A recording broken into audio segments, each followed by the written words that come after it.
अस्सलाम वालेकुम स्टूडेंट्स, उम्मीद है आप सबके सब खैरियत से होंगे। आज हम एक्सरसाइज 1.6 और इसमें हम क्वेश्चन नंबर 1 और उसका पार्ट 3 हम देखेंगे।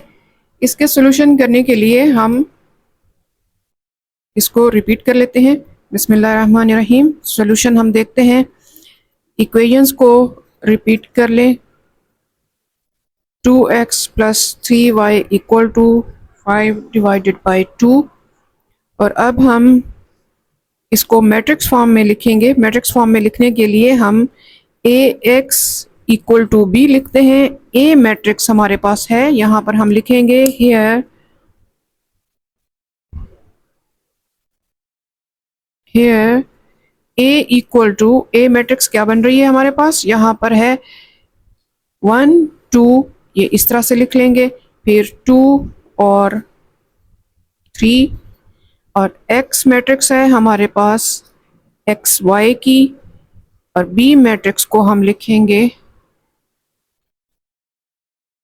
1 और 5/2। ठीक है, अब हम इसे सॉल्व करते हैं।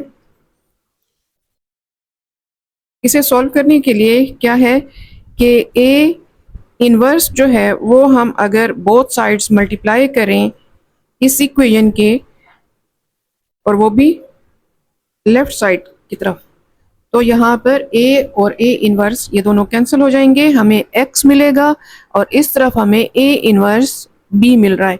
इसका मतलब हमें ए इनवर्स फाइंड आउट करना है, और ए इनवर्स फाइंड आउट करने के लिए हमें adjoint of A divided by determinant of A चाहिए।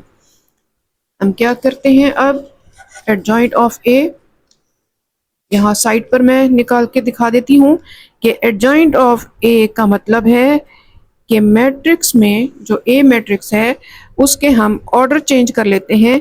यहाँ पर इस डायगोनल के ऑर्डर चेंज हो जाएगा, और इस डायगोनल के साइन चेंज हो जाएंगे। तो ये एडजॉइंट ऑफ ए हो गया। और डिटर्मिनेंट ऑफ ए क्या होगा, इस मैट्रिक्स पर डिटर्मिनेंट साइन लगा लें और इनको आपस में मल्टीप्लाई इस तरह से करते हैं कि ये डायगोनल मल्टीप्लाई होगा, 3 1 3 माइनस साइन और 2 2 4, तो ये हमारे पास -1 के इक्वल आ रहा है। इसका मतलब है ये नॉन सिंगुलर है और ए इनवर्स निकाला जा सकता है। अब ए इनवर्स की वैल्यू देखिए वो क्या बन रही है। एडजॉइंट ऑफ ए की वैल्यू लगा लेंगे 3 -2 और 1, और इस पर डिवाइड हो रहा है -1, तो इसका मतलब है कि -1 हर एक एंट्रीज पर डिवाइड होगा और सारी वैल्यूज को नेगेटिव कर देगा, यानी कि उनके साइन जो हैं वो उलट हो जाएंगे। ठीक है, ये हमारे पास ए इनवर्स आ गया। अब हमें सिर्फ ए इनवर्स नहीं बल्कि ए इनवर्स की मल्टीप्लिकेशन चाहिए बी के साथ, तभी हम x फाइंड आउट कर सकते हैं। तो ए इनवर्स की मल्टीप्लिकेशन b के साथ हमें चाहिए। ए इनवर्स की वैल्यू लिख लेंगे -3 2 2 और -1, और ये b से मल्टीप्लाई हो रहा है। b मैट्रिक्स है हमारे पास 1 और 5/2, और इन्वर्टेड l की तरह से हम मल्टीप्लिकेशन करते हैं। आप मेरे पिछली वीडियोस देख सकते हैं जिसमें हमने मल्टीप्लिकेशन ऑफ मैट्रिसेस को सीखा है कि इन्वर्टेड एल क्या मतलब, फर्स्ट रो फर्स्ट कॉलम से मल्टीप्लाई होगा, बीच में जगह छोड़कर हम फर्स्ट रो सेकंड कॉलम से मल्टीप्लाई होगा, और जब फर्स्ट रो फर्स्ट कॉलम से मल्टीप्लाई हो गई तो बीच में प्लस साइन भी हमने यहाँ पर लगाना है। देखिए अब कैसे होगा, यहाँ पर फर्स्ट रो फर्स्ट कॉलम से मल्टीप्लाई होगी तो -3 मल्टीप्लाई होगा 1 से, बीच में प्लस साइन, और 2 मल्टीप्लाई होगा 5/2 से।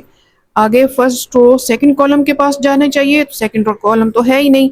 अब सेकंड रो फर्स्ट कॉलम यानी कि 2 ने मल्टीप्लाई होना है 1 से, बीच में प्लस साइन, -1 ने मल्टीप्लाई होना है 5/2। इस तरह से हमारे पास जो रिजल्टेंट मैट्रिक्स आ रही है वो भी सिंगल कॉलम ही की है, क्योंकि नेक्स्ट मैट्रिक्स जो है उसके कॉलम 1 है, सिंगल है, तो इसका भी हमारे पास यही रिजल्ट आ रहा है। 3 1 3 आ रहा है, और -3 और 2 और 2 कैंसिल, तो +5 रह जाएगा। 2 1 2, यहाँ पर नेगेटिव साइन है तो बीच में नेगेटिव आ जाएगा, और कुछ भी कैंसिल नहीं हो रहा, 5/2 आ रहा है।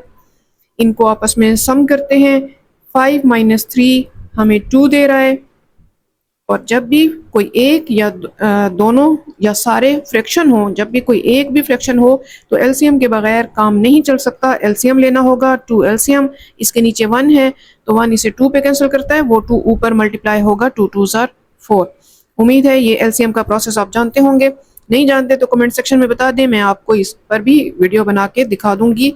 2 1s are 2, 2 इसे 1 पे कैंसिल करता है, वो 1 5 से मल्टीप्लाई होगा। अक्सर बच्चे इस प्रोसेस पर, एलसीएम के इस प्रोसेस पर बहुत कंफ्यूज हो जाते हैं, वो ठीक से नहीं कर पाते। आपने मुझे ज़रूर बताना है कमेंट सेक्शन में कि आपका ये क्लियर है या नहीं है। नहीं हुआ तो मुझे बता दें, मैं इस पर वीडियो बना दूंगी।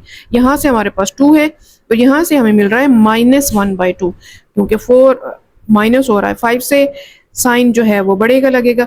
तो बस ये आ गया हमारे पास क्या चीज़, ये आ रहा है हमारे पास x की वैल्यू आ रही है, ठीक है। ये सब x है तो x की वैल्यू आ रही है। और x मैट्रिक्स क्या थी, x मैट्रिक्स दरअसल एक्स वाई थी। इसका मतलब है कि x वेरिएबल 2 के इक्वल और y वेरिएबल जो है वो -1/2 के इक्वल, ये हमने फाइंड आउट कर लिया। उम्मीद है स्टूडेंट्स आपको अच्छे से समझ आई होगी। वीडियो लाइक कर लीजिए, चैनल सब्सक्राइब कर लीजिए और अपने क्लास फेलोज को भी शेयर कर दीजिए ताकि उनका भी फायदा हो सके।